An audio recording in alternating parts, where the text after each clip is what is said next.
Dear students, we are again here with chapter number 5. Next topic is minerals. In previous video we have learnt about rocks and types of rocks. So here minerals are underground natural resources. Some are simple minerals and some are complex minerals. Rocks are also formed from minerals.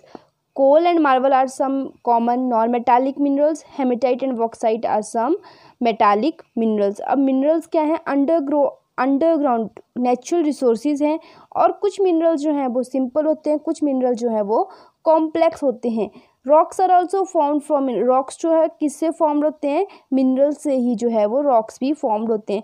Coal and marble जो है ये क्या है? Non metallic minerals हैं. And hematite and bauxite हैं, ये कौन से हैं? Metallic minerals. Use of rocks and minerals. We use various rocks and minerals in our daily life in different ways. हम अपनी डेली लाइफ में जो है डेली यूज़ में जो है वो बहुत सारे मिनरल्स को यूज़ करते हैं. डिफरेंट वेज से जो है उनको यूज़ करते हैं. फर्स्ट है we get useful metals from minerals. हम जो है यूज़फुल मेटल जो है हमारी कहाँ से हमें मिलती हैं? मिनरल से मिलती हैं.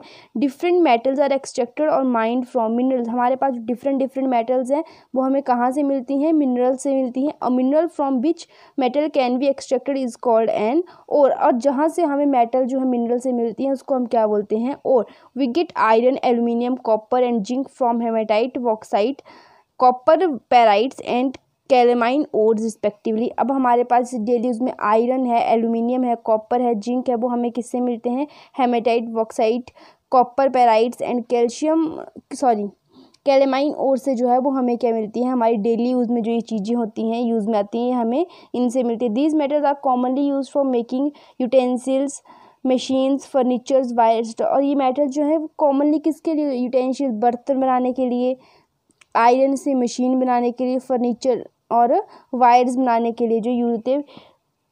प्रीसियस मेटल्स लाइक और precious metals gold, silver, platinum are use to making jewellery. और किसके लिए यूज होते हैं? ज्वेलरी के लिए यूज होते हैं. नेक्स्ट है we get fuels from rocks and mineral. अब हमारे पास जो फ्यूल्स हैं वो भी हमें किससे मिलते हैं? रॉक्स एंड मिनरल से. So here coal, petroleum, diesel, kerosene, LPG, CNG etcetera are fuels that we use in our daily life.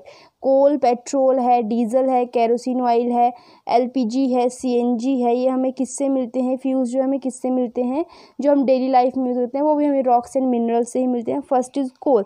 It is very valuable natural resource. Coal जो बहुत ही मतलब वैल्यूएबल जो है वो नेचुरल रिसोर्स है. It is form from the remains of plant burned inside the earth millions of the year. ये किससे हमें मिलते हैं? जैसे बहुत साल पुराने पेड़ हैं वो धरती के अंदर दब गए हैं, फिर उनसे जो है बहुत मिलियन ईयर्स के बाद जो है वो क्या बनता है? कोल बनता है. Due to high temperature and pressure inside the earth these remains of plants turn into coal. जब ये जो है वो धरती के अंदर प्रेस हो जाएंगे, वहाँ पे क्या होगा? प्रेशर क्रिएट होगा, टेम्परेचर हाई होगा, उसकी वजह से क्या होता है? इनसाइड द अर्थ जो है वो ये जो ट्रीज होते हैं इनसे क्या बन जाता है? कोल में टर्न हो जाते हैं. It is widely use for cooking, producing electricity, making plastic, nylon, fertilisers and various industries as fuel. और किस किस के लिए यूज़ होता है? कुकिंग करने के लिए कोल यूज़ होता है, प्रोड्यूसिंग इलेक्ट्रिसिटी बनाने के लिए, मेकिंग प्लास्टिक का जो हमें कुछ नायलॉन बनाना है, फर्टिलाइज़र और डिफरेंट जो है वो इंडस्ट्रीज़ में एज अ फ्यूल जो है वो कोल करता है, यूज़ होता है. Next is petroleum. It is dark coloured thick crude oil. ये कैसा है? डार्क कलर में, थिक मतलब घना, क्रूड ऑयल होता है. It is also called black gold. इसको और क्या बोलते हैं? ब्लैक गोल्ड भी बोलते हैं. Petroleum was formed when small plants and animals got buried under the sea millions of the year. किससे बनता है पेट्रोल? स्मॉल प्लांट्स हैं, एनिमल्स हैं, वो मतलब बहुत साल पहले धरती में दब गए, उससे क्या बनता है? Petrol. Due to high pressure and temperature their dead bodies were converted slowly into petroleum. जैसे हमने लास्ट कोल में पढ़ा वैसे ही सेम इसमें है कि जब वो धरती के अंदर दब जाएंगे, डेड बॉडीज होंगी, तो वो क्या हो जाएंगे? हाई प्रेशर और टेम्परेचर की वजह से जो वो स्लोली किस में कन्वर्ट हो जाएंगे? पेट्रोल में कन्वर्ट हो जाएंगे. We get LPG, CNG, petrol, diesel and kerosene from petroleum. अब हमारे पास जो एलपीजी हम सिलेंडर यूज़ करते हैं घर में, सीएनजी गैस है, पेट्रोल है, डीजल है, केरोसिन ऑयल है, हमें कहाँ से मिलते हैं? पेट्रोल से ही मिलते हैं. It is used as a fuel in automobiles. ये किस में? गाड़ियों में यूज़ होते हैं. एंड इन मेकिंग केमिकल्स बनाने के लिए होते हैं, पेंट में यूज़ होते हैं, प्लास्टिक्स में, फर्टिलाइज़र में, मेडिसिन में, कॉस्मेटिक्स में, एंड टू प्रोड्यूस इलेक्ट्रिसिटी, और इलेक्ट्रिसिटी प्रोड्यूस करने में भी जो है वो यूज़ होते हैं। नेक्स्ट है uranium. It is not a mineral but found with minerals. ये मिनरल नहीं है, लेकिन हमें कहाँ से मिलता है? मिनरल से ही मिलता है। It is use for producing tremendous amount of energy. किसके लिए होता है? प्रोड्यूसिंग एनर्जी प्रोड्यूस करने के लिए। It is this energy is also called, इसको और क्या बोलते हैं? न्यूक्लियर एनर्जी भी बोलते हैं।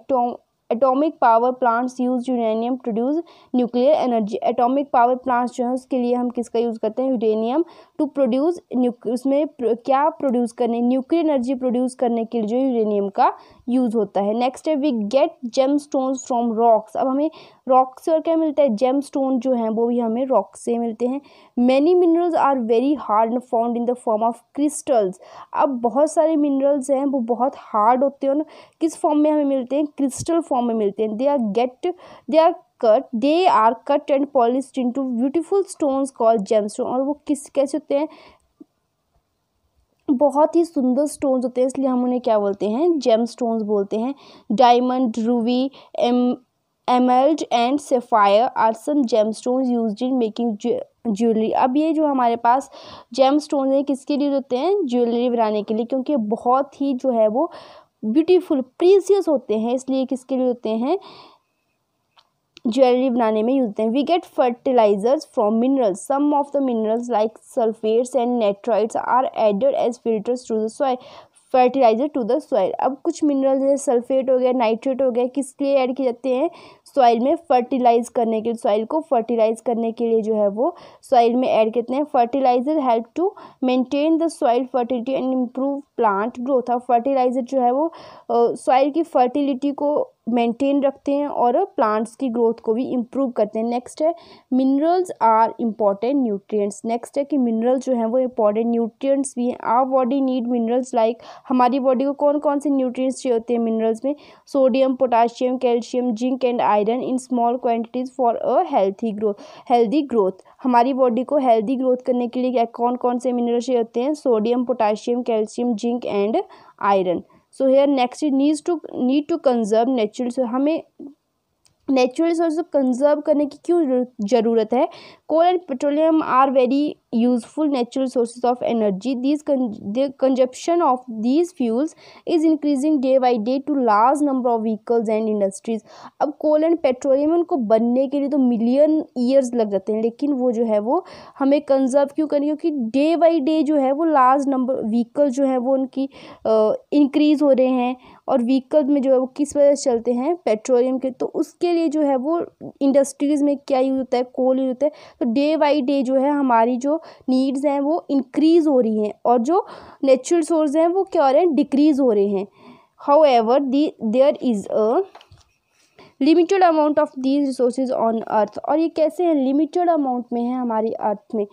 Once this resources are used up they will not be available again. अब इनको बनने के लिए तो मिलियन ऑफ ईयर, लेकिन हम इनको जो है वो डे बाई डे जो है हमारी नीड्स जो हैं वो बढ़ रही हैं, इंक्रीज हो रही हैं, तो ये जो है वो बहुत जल्दी यूज हो रहे हैं, और ये लिमिटेड अमाउंट में जो है हमारी अर्थ के ऊपर होते हैं, इसलिए जो है वो ये जल्दी तो दोबारा से बन नहीं सकते हैं। तो इसलिए जो है वो हमें दोबारा जो है वो जल्दी तो बन, इसलिए हमें बहुत अवेलेबल सून नहीं हो, मतलब अगेन जो है बहुत जल्दी जो हमें नहीं मिल सकते। Also burning of these fuels release harmful gases in the atmosphere causing air pollution which is the biggest health hazard. अब जो है बर्निंग, जब ये फ्यूल बर्न होंगे, जलेंगे, तो ये क्या करेंगे? हमारे एटमॉस्फेयर में जो है बहुत सारी हार्मफुल गैसेज, पेट्रोल है, जब वो गाड़ियों से धुआं निकलता है तो वो हमारी क्या करता है? जो एटमॉस्फेयर उसको पॉल्यूट करता है, और बहुत सारे, और ये जो पॉल्यूशन है हमारे लिए हेल्थ के लिए सबसे बड़ा हैजार्ड है।